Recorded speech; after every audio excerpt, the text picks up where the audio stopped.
Belum lama ini gue itu ngobrol sama pedagang batu, masih muda, umurnya 21 tahun, Gen Z.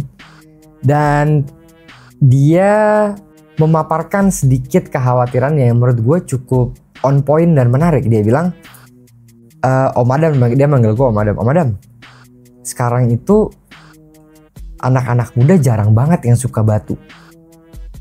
Terus gue bilang sama dia, tapi kayaknya di TikTok, di Instagram, kalau lihat luar negeri, justru tren batu itu udah mulai menyasar ke anak-anak muda. Iya Om Adam, tapi di Indonesia ini masih kurang. Gue pikir-pikir lagi, benar juga ya.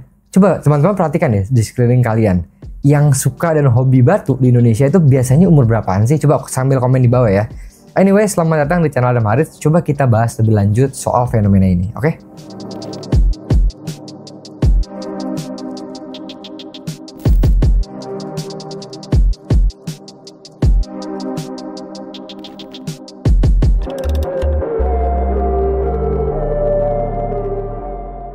Kenapa ini pemikiran yang menurut gue menarik, tapi juga sedikit membuat kita berpikir gitu ya? Karena dalam setiap bisnis atau industri, kalau mau long lasting atau jangka panjang, ada yang namanya regenerasi.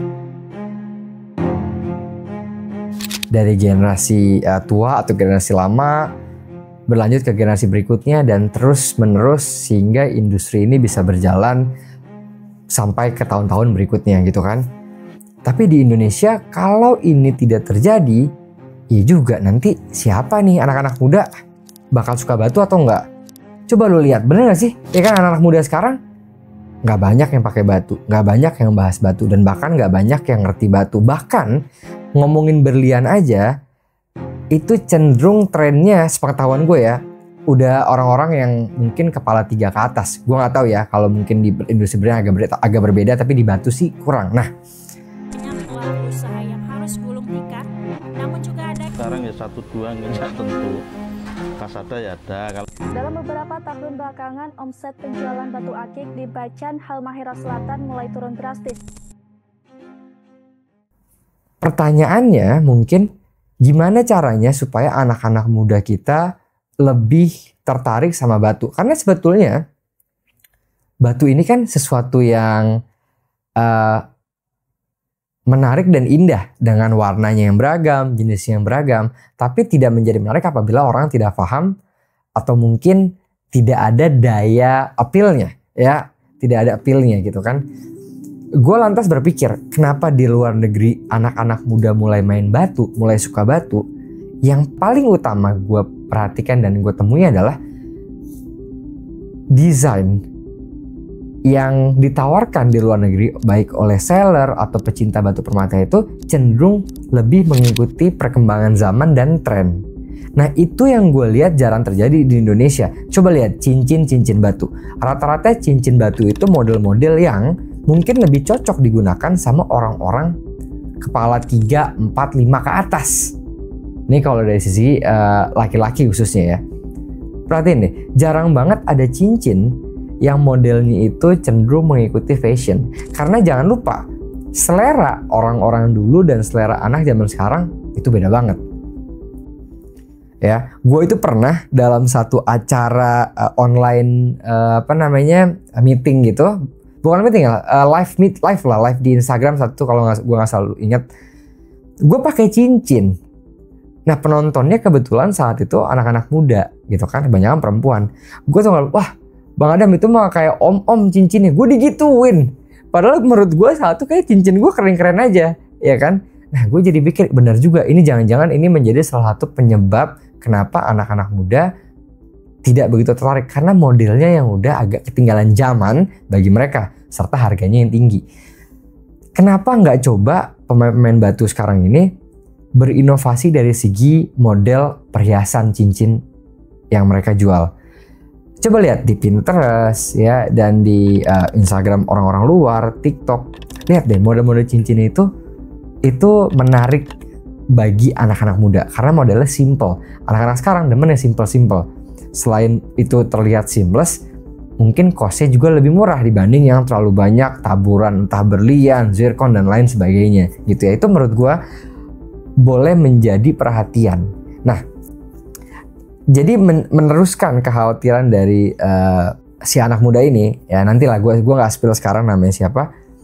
Mungkin para seller-seller juga bisa mulai melihat potensi ini, bahwa gimana caranya lebih jauh dari sekedar market yang udah eksis sekarang. Gimana sih merambah anak-anak muda itu.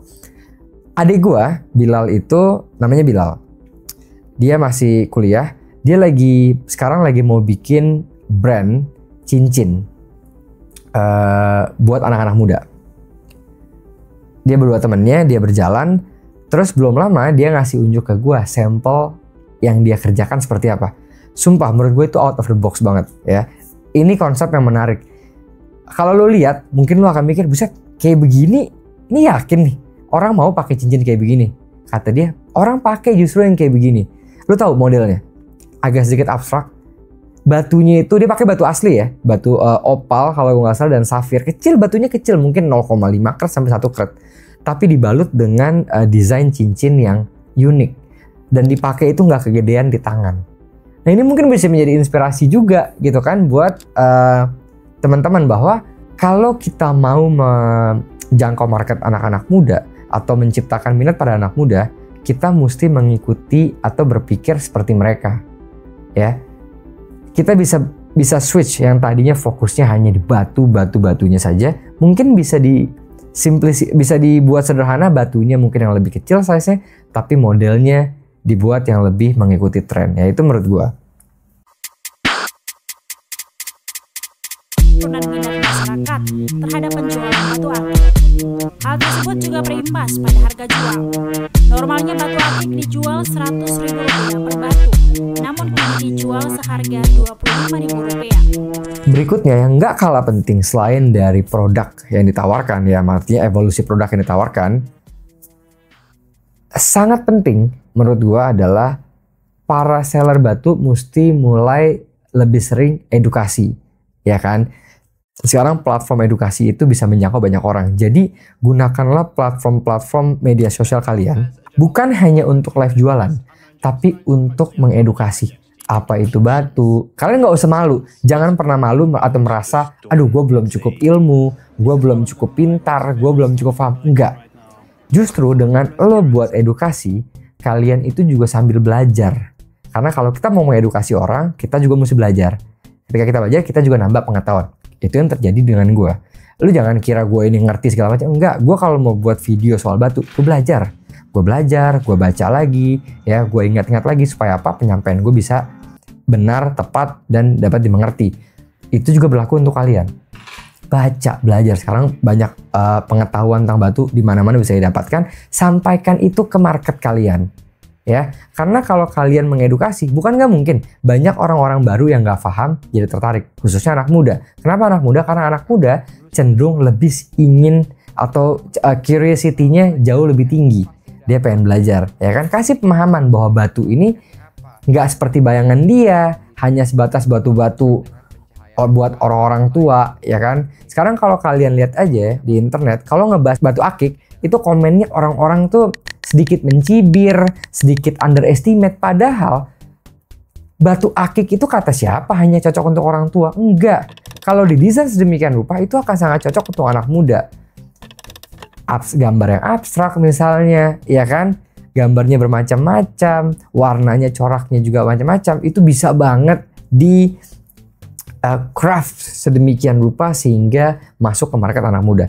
Jadi itulah jawabannya adalah edukasi, perbanyak sharing. Dan satu lagi gini ya, banyak dari seller itu merasa bahwa gua harus jual apa yang lagi ngetrend. No, gua nggak setuju dengan argumentasi itu. Justru kalian bisa menciptakan tren.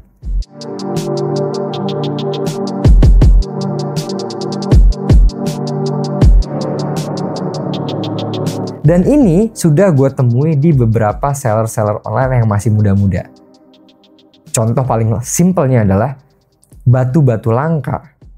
Ya, Pine-Knight lah, Phenakite, Hackmanite. Itu adalah batu-batu yang mungkin nggak ada tren-tren sama sekali kan. Ini bukan kayak safir, kayak emerald. Tapi Buktinya seller ini bisa menjual. Kenapa? Karena ia ciptakan tren. Ketika lo mau jual batu-batu ini batu-batu harganya mungkin bisa terjangkau juga, tapi punya keunikan karena langka dan lain sebagainya. Bisa kasih narasi, ya, kasih edukasi tentang batu ini. Lalu juga bisa tentunya dikemas dengan perhiasan, dengan cincin-cincin yang cenderung lebih mengikuti tren gitu. Jadi harusnya atau rasanya menurut gue, kalau hal-hal ini dilakukan, gue sih masih optimis ya, generasi muda kita juga bisa atau mau mengelirik industri ini. Apalagi anak-anak muda sekarang itu kan mereka itu aktif banget ya. Baik aktif, mereka masih penuh dengan jiwa muda dengan semangatnya mencari pekerjaan. Bukan nggak mungkin yang tadinya hobi, nanti lama-lama gue mau tekuni industri ini, ya kan? Gue tekuni industri ini, gue mulai dagang juga, mulai ini. Akhirnya apa? Industri ini akhirnya semakin meluas dan melebar. Yang tadinya hanya beredar di kalangan orang yang cukup berumur, sekarang juga di kalangan anak muda, ya. Dan batu itu nggak harus mahal untuk bagus, ya kan? Bahkan batu sintetik pun ada marketnya, ya. Jadi artinya mau sampaikan apa? Industri ini tuh skupnya luas banget. Kita jangan terpaku atau terbatas pada pakem-pakem yang sudah ada. Karena terkadang pakem-pakem ini justru harus kita otak-atik supaya bisa melebar pakemnya, jadi nggak baku kayak gitu. Hanya dengan cara itu industri ini bisa berkembang. Kenapa gue optimis? Karena sudah mulai terjadi di luar negeri. Ya, teman-teman lihat sendiri di TikTok. Gems dealer di luar negeri atau jewelry-nya juga itu keren, unik, dan tentunya bisa menjadi inspirasi buat kita semua. So, thank you so much. Gimana? Kalau menurut kalian, apa sih yang bisa menjadi daya tarik bagi para anak-anak muda supaya menyukai batu atau bahkan terjun di industri ini? Komen di bawah. Sampai jumpa di video berikutnya. Bye-bye.